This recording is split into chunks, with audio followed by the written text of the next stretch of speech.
Hey, Blue. Ah, there you are. Look at you. You're camouflaged. How are you? Good, thanks. How are you going? How are you going to get across there? No, I just walked through the water. You're amazing. Oh, is it cold? Yeah, it's pretty cold. Yeah.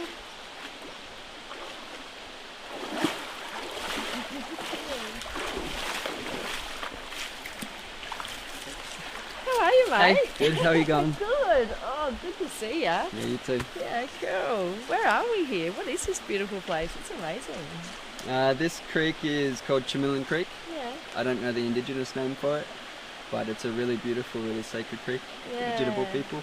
Yeah. Yeah, so, yeah, right now we're on Jitterbal land. Yep. Yeah, for thousands of years the Jitterbal people have used this rainforest here, Yeah. this creek right here. Yeah. And yeah, so it's with respect to these people, to the traditional custodians, their ancestors and the spirits of this land. So yeah, welcome. Yeah, thank you. It's absolutely gorgeous. So what's on the agenda today? Where are we headed? We'll stay here in the rainforest for a little bit. Great. Yeah, we'll have a talk a little bit about the indigenous people here, the Jitterbal people. Yeah. I'll take you to a spring where I collect my water. Oh, awesome. Actually, I've got a water can in the car. I might just get mine too. So you can just go and collect it, yeah. Yeah, just straight from the spring, just from a little mountain spring that runs down off the mountain. Nice one. I can take you to a really old Jitterbal carving in one of the black walnut trees just up here. Yeah, nice. And then, I'd really like to show you some of the edible weeds around here, or around cool. town. Yeah, that'd be great.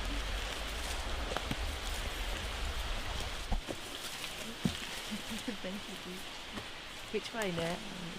This way?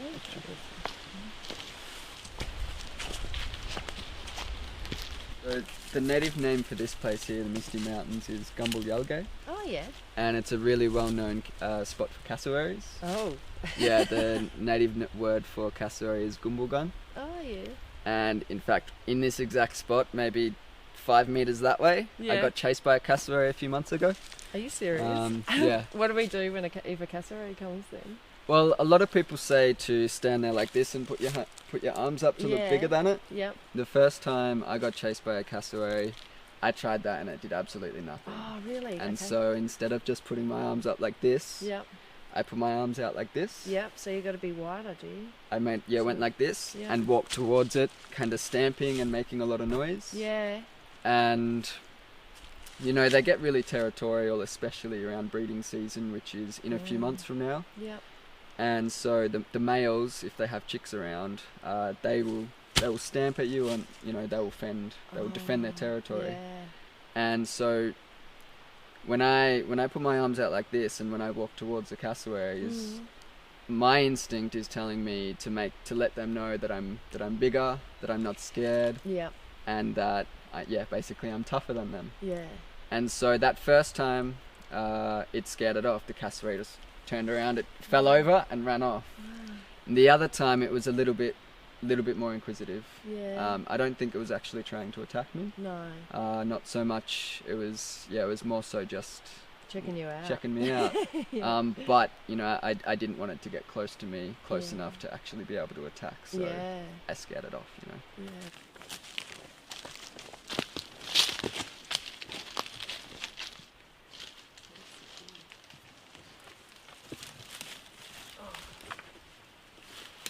So this one here is a black walnut tree. Wow, isn't she beautiful? Yeah. Gorgeous. Like I said before, hundreds of years old. Hundreds of years old. For sure, yeah. So the black walnut, you can see shells all around here. Yeah, you can. Yeah. Just here. Yep. Yeah, the black walnut was one of the plant foods that the native people, the Jitterbal people, had to process intensively to actually be able to eat. Oh wow, why's that? They were toxic. Really? Yeah, so... So we can't eat them today unless you do process them? Yeah, absolutely not, no. Yeah. Yeah, yep. So, from what I've read, there was around 250 edible plants in the wet tropics, the rainforest around here. Yeah. So yeah, there's around 15 plants that the native people ate that were severely toxic unless processed intensively. So, yeah, the black walnut is one of them.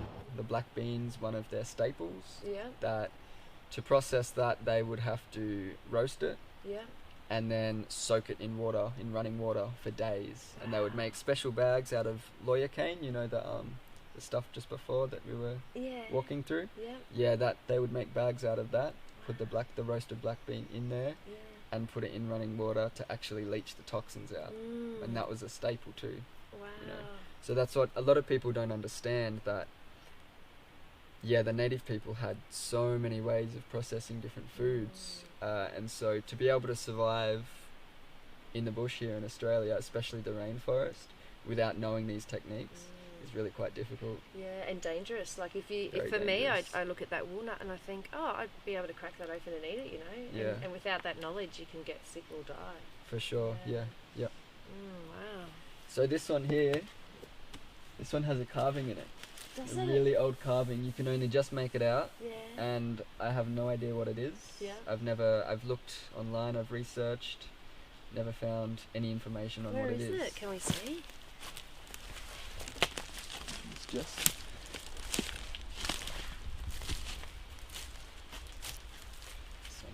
traditional jitterbug carving.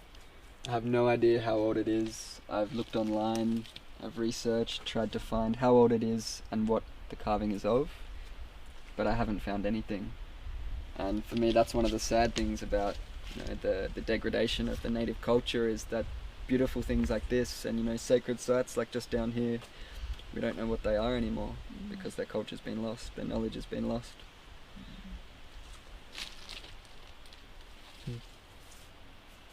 What do you think it is?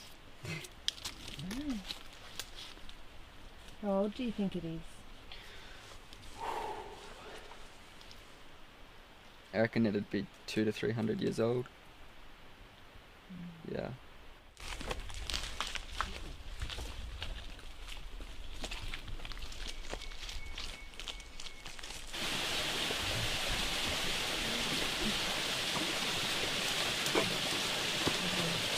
This water here flows from the spring about 50 metres up the mountain. Oh, here. does it? Yeah. Okay, yeah. And the native word for water is bana. Bunna. Bana. Bunna. Let's Yeah. go get some bunna, hey?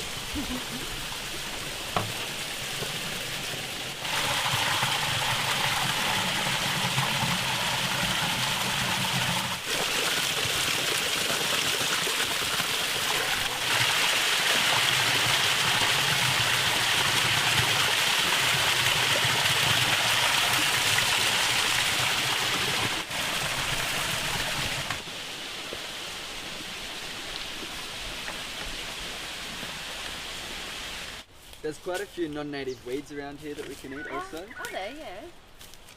And actually, Oh, what's you can that? eat these too. What are they? They're lemon aspens. Lemon aspens. Yeah. And I just like These that. are native. Are they? Yeah. And just bite like that. Just bite it like that. Oh. They're quite tangy, hey? Oh, really tangy. Mmm. So good for you? Yeah, they're really high in vitamin C. Okay. I think there's 13 different species or something like that. Yeah. Yeah. I think so. But Wow, they're really lemony, aren't they? They're very zesty. Yeah. Oh. yeah, I Mm. ferment them or just eat them like this. I've made Actually- mayonnaise with them once instead of use lemon juice. I put these in it. Oh, good on you. Actually, it gets better as you eat more, I think. It sort of just is a bit less overpowering. For sure, yeah. Yeah, cool. Yeah. So, in this park here alone, I think I've identified like 6 different edible weeds. Yeah. This one here's my favourite. This one's dandelion. I'm sure you know what dandelion is, right? Yeah, I do, yep. So munch on that? Yeah, munch on that one.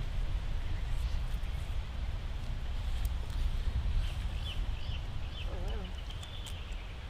It's quite bitter. Bit of a zesty, yeah, sort of bitter flavour, isn't it? Yeah. Mm. It's really good for your liver. Yeah. It's got a lot of vitamins and minerals. Yeah. I also I'll dig up the roots and roast the roots and then use that as tea. Yeah, okay. Oh, Yeah. nice one. And there's another one that looks just like dandelion. It's just here. Yep. This one's called cat's ear. Cat's ear, yeah. So the way you can tell the difference between these two Yeah. is you run your finger along that vein there. Yeah. Feel how it's got like little Oh, hairs. Yeah. Now do the same on the dandelion. Oh, it's smooth. There's no hairs. Yeah. It's And also the cat's here does have hairs on the top leaf like that. Yep, and you just put that in a salad and eat it like that? Yeah, I just eat it. I eat the young ones. The older ones are really, really bitter. Are they? Yeah. Yeah. And they've pretty much got the same properties as dandelion does. Yeah. Oh, wow. But I much prefer the dandelion for sure. It is, yeah, I quite like that one. I'm not sure about the one. This one here, I'm quite certain this one's native. Yeah. It's a species of dock. Okay. It's swamp dock. Yep. And this one's like really lemony, really yummy. Is it? Yeah, yeah.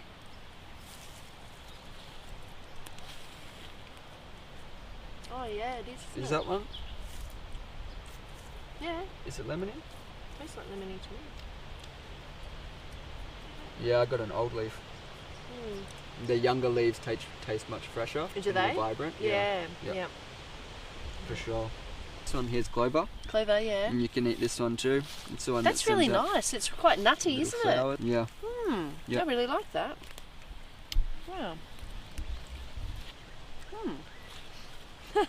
It sort of tastes like a bit of a bean sprout or something like that, doesn't it? Yeah, I yeah. really like it. Yeah, it's amazing. You know, in towns and cities, little fields like this just have so many edible weeds that people don't know about.